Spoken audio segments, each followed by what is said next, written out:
Okay, we're going to take a look at the civil rights movement, kind of the different factors that kind of contributed to this period of time in history. All right, so when you think about the roots of the civil rights movement, you have to go back to the origins. Obviously, many people figured that after the Civil War came to an end and slavery came to an end, that everything would be better for African Americans. There was a series of amendments, remembered as the Civil War amendments, that got passed in the aftermath of the Civil War, but unfortunately, it did not bring about equality for African Americans. The amendments you should be familiar with: the 13th Amendment outlawed slavery. 14th Amendment made African American citizens protected under the law, and it basically protected all citizens. The 14th Amendment, which is equal rights and equal protection and due process under the law for all American citizens. It applies to African Americans and all Americans as well. And then the 15th Amendment, it guaranteed African American men at the time and eventually all African Americans the right to vote.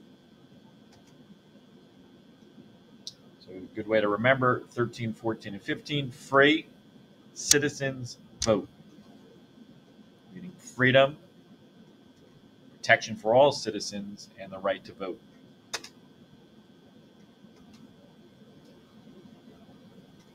As I alluded to, the 13th, 14th, and 15th Amendments were supposed to protect the rights of African Americans under the U.S. Constitution. However, they did not because of a ruling by the United States Supreme Court. Hopefully you know what that case was, and that was Plessy versus Ferguson. You can see the images on the screen. That's Homer Plessy on the bottom left. And some images there from the period of time in question, 1896, with all the things that were separate and segregated. So the United States Supreme Court case that made segregation legal in the United States is the case, and our American Supreme Court ruled that separate but equal was constitutional and legal, thus establishing that the principle of separate but equal was constitutional.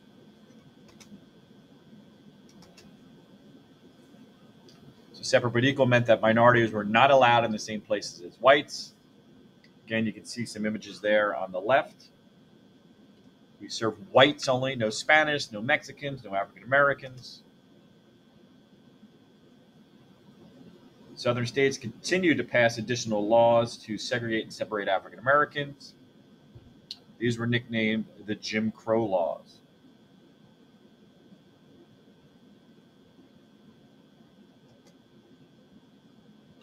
Jim Crow is named after the image on the right there, that cartoon. It's when whites would dress in blackface to act out African American dance and other productions. So for the next 70 years, Jim Crow laws dominated society in the South for African Americans. The bottom left image is a classic image, one that illustrates the whites had the refrigerator, brand new water fountains. The pipe continues to the right to kind of more of a dilapidated, not so refreshing water fountain for African Americans, and it was anything but equal, even in just something simple like this. Segregation obviously became the way of life for African Americans in the South until Brown versus the Board of Education in 1954. You can see the young girl Linda Brown there, pictured on the bottom left. Front page newspapers. High Court banned segregation. School segregation banned up top right. In another newspaper, Supreme Court refutes the doctrine of separate but equal. This African American girl, Linda Brown, sued. Actually, her dad sued for her to go to school of her choice. She had a nearby neighborhood school. Instead, she was bused across town to an African American only school. This ruling overturned the previous Supreme Court decision of 1896, the Plessy versus Ferguson case, now outlawing segregation in public schools. So this kind of shows how the Supreme Court flip-flops and really governed and guided policy in the United States from one time or the other, from 1896 through 1954. So basically 58 years later, a different makeup of the Supreme Court, but the same judicial body made a completely different decision. So Brown versus the Board of Ed, Supreme Court ruled segregation of public schools was unconstitutional. Ruling gave improved educational opportunities to African Americans. You can see the images in the top left there, African Americans and whites together in a school. The bottom right is African American and white children holding up signs about equality and justice for all.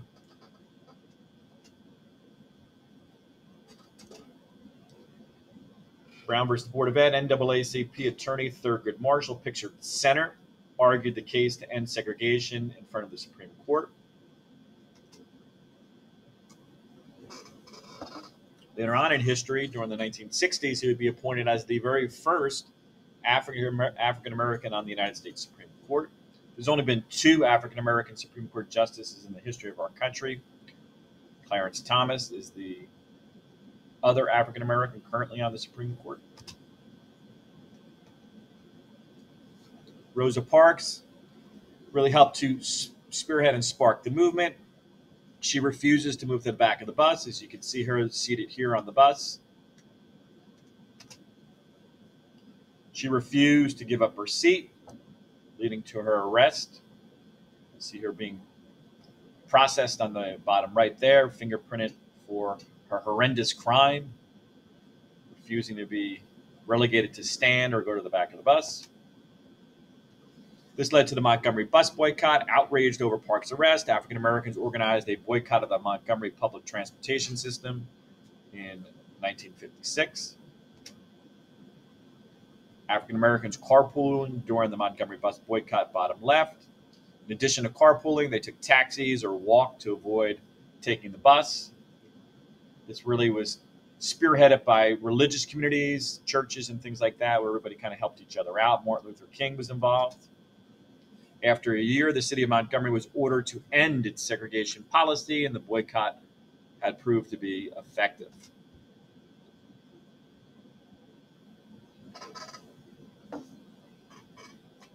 African American walking on the sidewalk. The bus is stopping there, assuming the African American gentleman wants to get on the bus. I'm not going your way, is his response. And you can see the cartoon with segregation up top there. He's not interested any longer in taking a segregated bus. The person who led the Montgomery Bus Boycott was a Baptist minister from Atlanta. His name was Martin Luther King Jr. Of course, we're very familiar with him at this point in time in history, one of the iconic figures in American history, a tremendous legacy left behind, even within the aftermath of his tragic death. The boycott of the busing system in Montgomery gained King national prominence. You can see him pictured on the bottom right there, leaving a bus after the boycott ends. See MLK top right there with his March on Washington speech. And his background: born in Atlanta, Southern Baptist minister who studied theology in college, led the Montgomery Bus Boycott, leader of the Civil Rights Movement, often compared to Mohandas Gandhi. He modeled his nonviolent approach after Gandhi's hard work, gaining independence from Great Britain for India, advocated the nonviolent protest, urged followers to disobey unjust laws, arrested 30 times. 30 times. He was a great speaker. He stated, "There comes a time when people get tired of being trampled over by the iron feet of oppression." Bottom left, you can see him arrested. Top right, marching.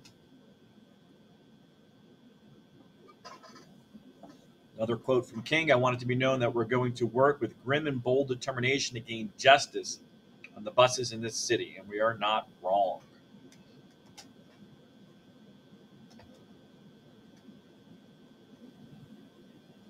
All right, so we look at some of the different protests.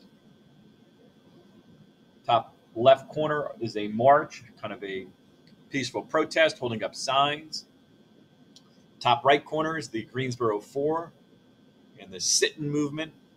And the bottom left are the Freedom Riders riding the buses in an attempt to integrate public buses and bus stations across the southern states.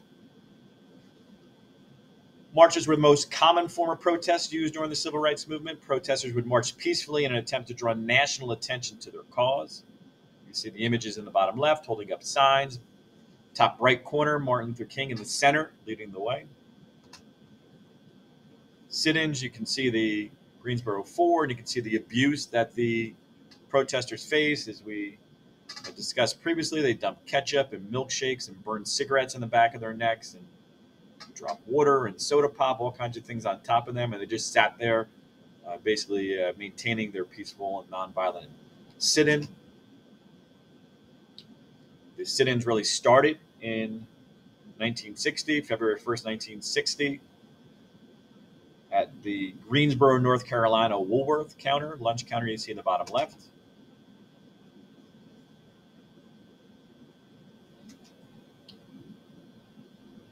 Those who participated refused to respond back in a violent fashion. They basically just accepted their unjust punishment. This raised additional awareness of discrimination that was occurring in the South and across the country.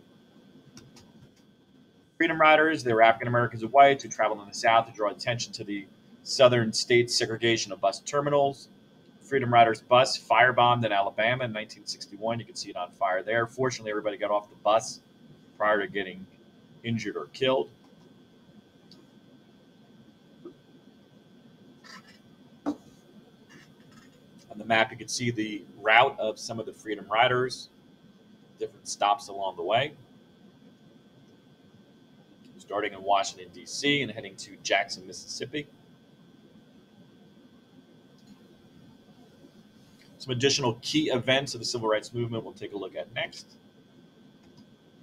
So some of the key leaders, obviously MLK, Rosa Parks, Malcolm X, Medgar Evers, Stokely Carmichael. We Shall Overcome became the battle cry of the Civil Rights Movement. Protesters often sang the song during the Civil Rights marches. Picture bottom left is President Lyndon Baines Johnson and a traditional button there with the We Shall Overcome slogan on it. Several civil rights organizations, the NAACP, the National Association of the Advancement of Colored People, SCLC, Southern Christian Leadership Council, SNCC, Student Nonviolent Coordinating Committee, CORE, Congress of Racial Equality. So the movement gains national attention. As you can see, clockwise from the right, integration of Little Rock Central High School, top right corner. Top left corner would be the 3 civil rights workers who were murdered in Mississippi. They were part of the Freedom Summer, trying to register African Americans to vote in the South. That's when a segregationist and KKK deputy sheriff and some KKK members pulled over these 3 gentlemen in the picture. They shot them point blank range, killing all 3. They put their car in a swamp and they buried the bodies. They couldn't find the bodies for several months. That's why they had the missing sign posted. Bottom left is a image of Police Commissioner Bull Connor's attempt to hose down protesters and African Americans who dare to defy the Southern segregationist laws. The sad case, center bottom, of Emmett Till, who was 14 years of age and was murdered.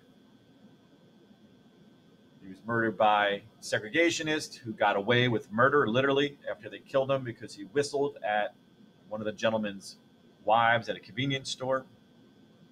The bottom 4 are 4 individuals who were killed in a church bombing.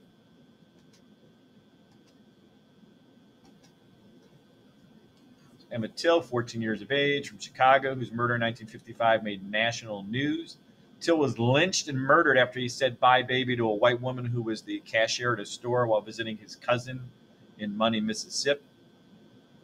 Open casket of Emmett Till, kind of to bring attention, and you can see the newspaper headlines, "The Shocked Nation," to see how he was basically beaten to death. In 1957, a federal court ordered the integration of Little Rock, Arkansas High School. Local NAACP picked out 9 African American students who were courageous enough to try and break the segregated school barrier there. Arkansas Governor Orville Faubus sent in the National Guard to keep peace and to keep the African American students out of the school.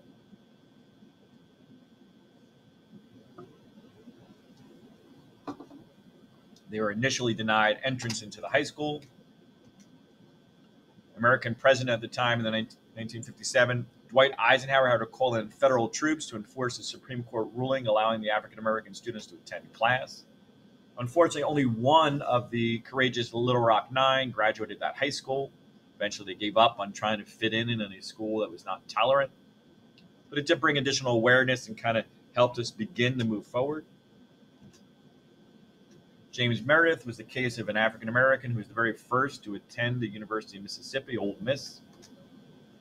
President Kennedy at the time had to send in 500 federal marshals to escort Meredith safely to school and to class.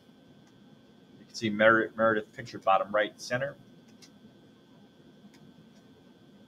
Alabama Governor George Wallace, seen here in the image, center of that doorway, blocking the entrance of 2 black students from enrolling at the University of Alabama. One of the common themes we're seeing here is the governors of these southern states are doing anything but integrating. They are continuing to push and fight to preserve segregation. President Kennedy had to send in federal marshals to enforce the federal law in Alabama. Wallace was quoted, "The president wants to surrender this state to Martin Luther King and his group of pro-communists who have instituted these demonstrations." Violence in Birmingham at marches in Alabama. The Birmingham police chief, Bull Connor, used fire hoses and attack dogs to prevent people from marching. You see Bull Connor on the bottom right. This incident there, the dogs on the African-American protesters or the hoses being used on African-Americans, brought in national awareness to discrimination in the South. Birmingham, Alabama was regarded as the most segregated city in the South because of all the bombings. The city of Birmingham was nicknamed Bombingham. The bombing of the 16th Street Baptist Church killed 4 innocent girls.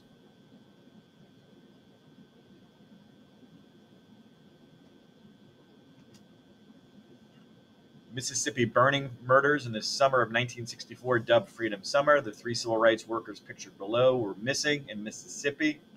Weeks later, they found them dead, and their car they pulled out of the swamp. You can see the top right corner there, and it was proven that they were killed by members of the KKK. You see the 3 gentlemen there, 2 whites and an African American, who were there to register African Americans to vote.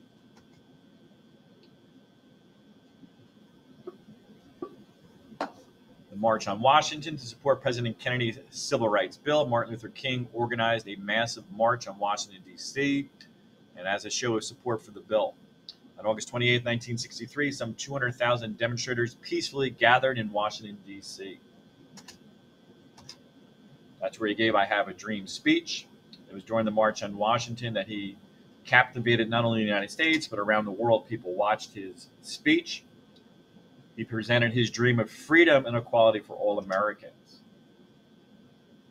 The March on Washington and Martin Luther King's speech helped to lead to the Civil Rights Act in 1964. Despite strong opposition from Southern senators, new President Lyndon Johnson got Congress to pass the bill. You see Johnson bottom right signing the bill into law.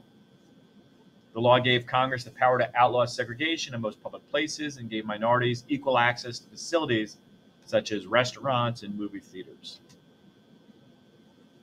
Another amendment to be familiar with, the 24th Amendment, ratified in 1964, helped to guarantee the right to vote for African Americans. It abolished poll taxes, which were fees that had to be paid in order to vote in national elections. You can see poll taxes being tied back to slavery and other issues throughout history. SCLC increased their voter registration drives in the South, getting more and more African Americans onto the voter rolls. Selma March, you can see the images here. The Edmund Pettus Bridge is where they're marching across. It's a long march from Montgomery to Selma. The police were waiting, and they immediately began beating the nonviolent protesters who marched across the bridge. It did lead to the passage of the Voting Rights Act in 1965. Looking at the cartoon there, you can see the white segregationists pointing to the big words on the sign there, showing that they're probably not very literate themselves. What's up with the big words here? Kind of showing the hypocrisy. You know, they have a literacy test for African Americans, but yet these 2 individuals here really don't look like the 2 sharpest people around. So Johnson proposed the new Voting Rights Law, and in early August, the Voting Rights Act of 1965 was signed into law. It authorized the Attorney General to send in federal examiners to register qualified voters by bypassing local officials who tried to keep African Americans from voting. The movement took a different direction as we moved forward in the 1960s. The Black Power movement emerged. You can see the Black Power button, Malcolm X top center, top right are African American Olympic athletes in 1968, and the Black Power hand up in the air showing their solidarity with the movement. And you can see Stokely Carmichael kind of pushing forward with the Black Power movement down the bottom. Malcolm X was a civil rights movement leader who advocated the use of violence to gain African American rights. Fortunately, he was assassinated in 1965 after abandoning some of the beliefs of the Nation of Islam and of the Black Panthers. Black Panthers were a group during the civil rights movement that urged African Americans to fight for their rights, more militant, more aggressive, less patient. Black Panthers were led by, amongst others, Stokely Carmichael, Huey Newton, Bobby Seale. MLK was assassinated in 1968. He was on top of the balcony here in a hotel in Memphis, Tennessee. The assassination of MLK marked the end of the peaceful or nonviolent civil rights movement. All the newspapers on the bottom left there about his assassination and the sadness across the nation. That led to a much more militant approach moving forward. And at that point in time, we kind of move into the 1970s, and eventually we get into contemporary times where, although things are much improved from what they were in the 50s and 60s, still remain less than perfect in American society. I hope you enjoyed our discussion of the civil rights movement. And until next time, Mr. Clarke is out.